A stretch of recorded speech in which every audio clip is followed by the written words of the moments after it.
अस्सलाम वालेकुम। आज की हमारी वीडियो का टॉपिक है जोशांदा का इस्तेमाल। हमारे यहाँ नज़ला ज़ुकाम बुखार की सूरत में बचपन से ही देखा जाता है कि सबसे पहले जोशांदा का इस्तेमाल किया जाता है, क्योंकि हमें लगता है कि इसके अंदर हर्बल इंग्रेडिएंट्स हैं, वो नेचुरल हैं, इस वजह से ये हमें कोई नुकसान नहीं पहुँचा रहा। साथ ही साथ अगर आप मरहबा या करशी की वेबसाइट पर जाकर देखेंगे तो उन्होंने भी यही मेंशन किया हुआ है कि इसके कोई भी साइड इफ़ेक्ट्स नहीं हैं। जबकि मैं आपको बताती चलूँ कि हमारे यहाँ बिकने वाला जोशांदा और यूएसए में बिकने वाले जोशांदे में बहुत फ़र्क है। फ़र्क सिर्फ और सिर्फ एक इंग्रेडिएंट का है। यूएसए में बिकने वाले जोशांदा के साशे के अंदर एफेड्रा नाम का कंपोनेंट नहीं पाया जाता, लेकिन पाकिस्तान में बिकने वाले साशे के अंदर एफेड्रा वाफिर मिकदार में पाया जाता है। उसकी वजह यह है कि यूएसए ने FDA ने 2004 में एफेड्रा के इस्तेमाल पर मुकम्मल तौर पर पाबंदी लगा दी थी। इसकी क्या वजह है वो मैं आगे चल के आपको बताऊंगी। एफेड्रा दरअसल एक ड्रग है जो कि ओपियम का डेरिवेटिव है। जोशांदा में इस्तेमाल किया जाने वाला एफेड्रा एक स्टिमुलेंट है। इसकी मिसाल ऐसे ही है जैसे हम लोग स्टिंग या फिर रेड बुल का इस्तेमाल अपने जिस्म में एनर्जी को बढ़ाने के लिए करते हैं, अपनी एक्टिविटीज़ को इम्प्रूव करने के लिए करते हैं, क्योंकि स्टिंग और रेड बुल वगैरह हमारे जिस्म के मेटाबॉलिक रेट को ज़्यादा कर देता है। इसी तरह कॉफ़ी का इस्तेमाल किया जाता है वज़न को कम करने के लिए।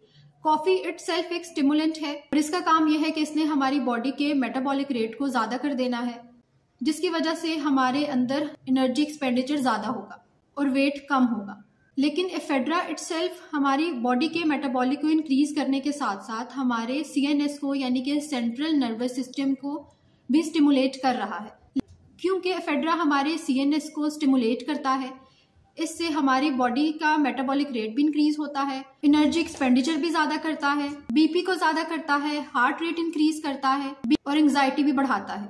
इसके चलते हार्वर्ड की एक स्टडी में आपको एफेड्रा के बारे में बताती हूँ। इनके मुताबिक दुनिया में बनने वाले जितने भी हर्बल सप्लीमेंट्स हैं उन सब में तकरीबन 1% एफेड्रा का इस्तेमाल किया जाता है, जबकि हर्बल पॉइजनिंग के तकरीबन 62% केसेस रिपोर्ट होते हैं। इसका मतलब है कि 1% एफेड्रा जो कि दवाइयों में हर्बल सप्लीमेंट्स में इस्तेमाल किया जाता है उससे भी तकरीबन 60% पॉइजनिंग के केसेस रिपोर्ट होते हैं। यही वजह है कि FDA ने USA ने 2004 में एफेड्रा का इस्तेमाल पर मुकम्मल पाबंदी लगा दी थी। उससे पहले 2001 में ये हुआ था कि उनके 30 सोल्जर्स ऐसे थे जो कि एफेड्रा कंजम्पशन की वजह से मर गए थे। अब उसमें भी इस तरह नहीं है कि उन्होंने एफेड्रा ड्रग को कंज्यूम किया हो डायरेक्टली, वो इसको थोड़ी थोड़ी अमाउंट में लेते थे, जिसकी वजह से झटके आए, सीजर्स आए, उनके BP इंक्रीज हुआ, स्ट्रोक हो गया और अल्टीमेटली उनकी डेथ हो गई।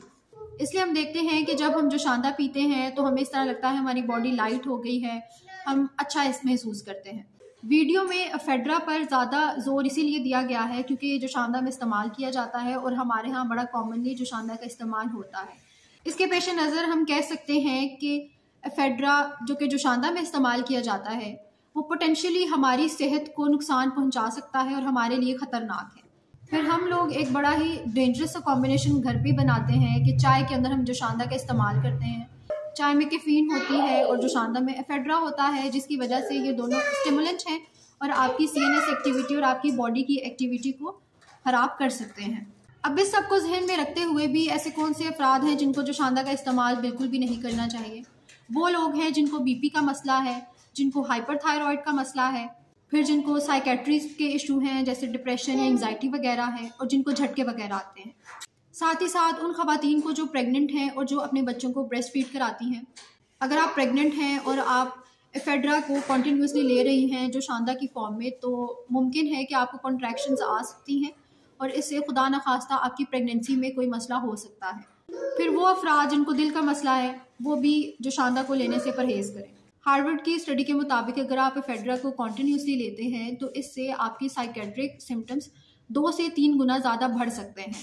इन सब चीज़ों को जहन में रखते हुए मैं आपको रेकमेंड करूँगी कि जब भी आप जोशांदा लें तो पहले ये चीज़ चेक कर लें कि आपको BP या हाइपरटेंशन ये सब चीज़ें जो मैंने मेंशन की हैं उनका कोई इशू तो नहीं है। उम्मीद करती हूँ आज आपको हमारी वीडियो पसंद आई होगी। अपना ख्याल रखिएगा। अल्लाह हाफ़िज़।